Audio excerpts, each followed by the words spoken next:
Hello viewers, আসসালামু আলাইকুম। আমি ডক্টর নুসরাত জাহান দৃষ্টি, কাজ করছি ক্লিনিক্যাল সোশ্যাল ওয়ার্কার এবং সেক্সুয়াল হেলথ এডুকেটর হিসেবে আমার verified YouTube channel sex edu with doctor দৃষ্টির সাথে।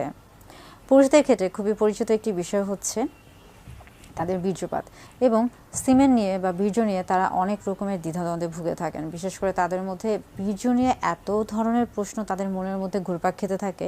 যাই হোক, আজকে মূলত কথা বলবো সেই সকল পুরুষদেরকে নিয়ে যারা এই বীর্যটাকে আটকে রাখার জন্য দেখা যায় যে অনেকে আছেন যাদের হস্তমৈথুন বা মাস্টারবেশনের একটা অভ্যাস রয়েছে এবং অতিরিক্ত পরিমাণে রয়েছে, এবং দেখা যায় যে তারা এই হস্তমৈথুন বা মাস্টারবেশন থেকে নিজেকে বিরত রাখতে চান এবং সেই ক্ষেত্রে তারা চিন্তা করে থাকেন যে তারা 30 দিন টানা 30 দিন তারা বীর্যপাত করবেন না, তারা কোনো না কোনোভাবে তাদের বীর্যটাকে নিয়ন্ত্রণ করার চেষ্টা করবেন। অর্থাৎ এই 30 দিনই তারা সিমেন্টটাকে বাইরে আসতে দিবেন না, বা তারা চান যে কোনোভাবেই যেন শুক্রাণু বের হয়ে না আসে, স্পার্ম যেন বের হয়ে না আসে এবং সেটা যেন দেহের ভিতরে সুরক্ষিত থাকে।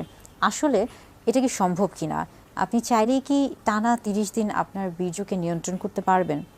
হস্তমৈথুন বা মাস্টারবেশন অতিরিক্ত পরিমাণে করা কখনোই ভালো না, এটা আমরা সকলেই বলে থাকি। বরং আপনি যখন অতিরিক্ত পরিমাণে হস্তমৈথুন করছেন তখন এটা আপনার স্বাস্থ্যের জন্য ক্ষতিকর। কিন্তু একটা বিষয় হচ্ছে যে আপনি চাইলেই কিন্তু 30 দিন টানা আপনার বীর্যকে নিয়ন্ত্রণ রাখতে পারবেন না বা নিয়ন্ত্রণ করতে পারবেন না। ধরুন আপনি হস্তমৈথুন করছেন না, কিংবা আপনি শারীরিকভাবে মেলামেশা করছেন না, সহবাসে যাচ্ছেন না, কিন্তু তারপরও আপনার বীর্যপাত হতে পারে। সেটা হচ্ছে মূলত আমরা যেটাকে বলে থাকি স্বপ্নদোষ। অর্থাৎ পুরুষদের শরীরে স্বাভাবিকভাবে নিজে থেকেই সিমেন্ট তৈরি হতে থাকে, বীর্য তৈরি হতে থাকে, এবং একটা পর্যায়ে গিয়ে যখন এটার ধারণ ক্ষমতা, আমরা বলছি যে যখন একটা পর্যায়ে গিয়ে এটার ধারণ ক্ষমতা শেষ হয়ে যায় তখন এটা নিজে থেকেই কিন্তু বের হয়ে আসে, এবং সেটাকেই কিন্তু আমরা স্বপ্নদোষ বলে থাকি।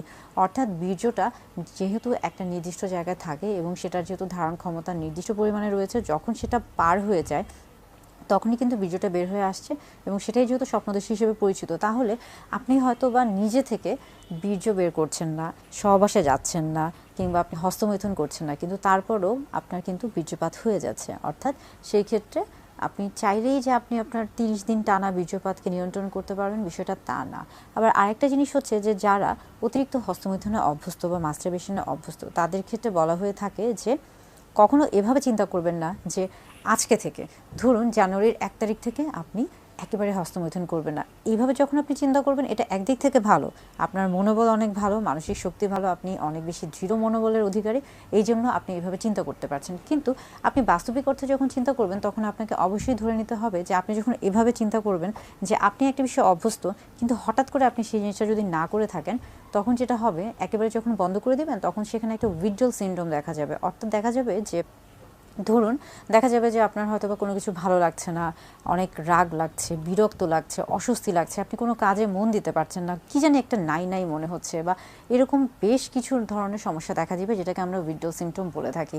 এই উইথড্রল সিমটমটা যেন না হয়ে থাকে সেই জন্য সবসময় বলা হয়ে থাকে যে অতিরিক্ত হস্তমৈথুন বা হস্তমৈথুনকে আপনি যখন নিয়ন্ত্রণে রাখতে যাচ্ছেন বা নিয়ন্ত্রণ করতে যাচ্ছেন, তখন আপনাকে একটু বুদ্ধি করে একটু টেকনিক্যালি চলতে হবে। এবং সেই ক্ষেত্রে একটা খুবই গুরুত্বপূর্ণ বিষয় হচ্ছে আপনি চেষ্টা করুন সেটাকে স্টেপ বাই স্টেপ করার। স্টেপ বাই স্টেপ বলতে আমরা বুঝাচ্ছি যে খুব তাড়াহুড়া না, ধীরে ধীরে কয়েকটা ধাপে আপনি এটাকে ভাগ করে নিন এবং তারপরে সেই ব্যবস্থাগুলো গ্রহণ করার চেষ্টা করুন। যেমন ধরুন যে আপনি যখন একবারে উইথড্রল করতে চাচ্ছেন তখন সেটা আবার রিল্যাপস হবে। অর্থাৎ আমরা বলছি যে যখন কেউ একবারে সেটাকে বন্ধ করার চেষ্টা করে, যেমন অনেকে মনে করে যে নো নাট নভেম্বর বা নো ফ্যাব, এই জাতীয় জিনিসগুলো যারা চিন্তা করে থাকেন তাদের মধ্যে দেখা যাচ্ছে রিল্যাপস হয়ে থাকে, পুনরায় আবার একই জিনিস হচ্ছে পুনরাবৃত্তি ঘটে থাকে। অর্থাৎ হয়তোবা তিনি 4 দিন ভালো থাকছেন, একদমই হস্তমৈথুনে অভ্যস্ত হচ্ছেন না, 4 দিন পরে তিনি আবার হচ্ছে ওই 4 দিনে যতটুকু না করতেন তার চেয়ে আরও বেশি অভ্যস্ত হয়ে গেছে।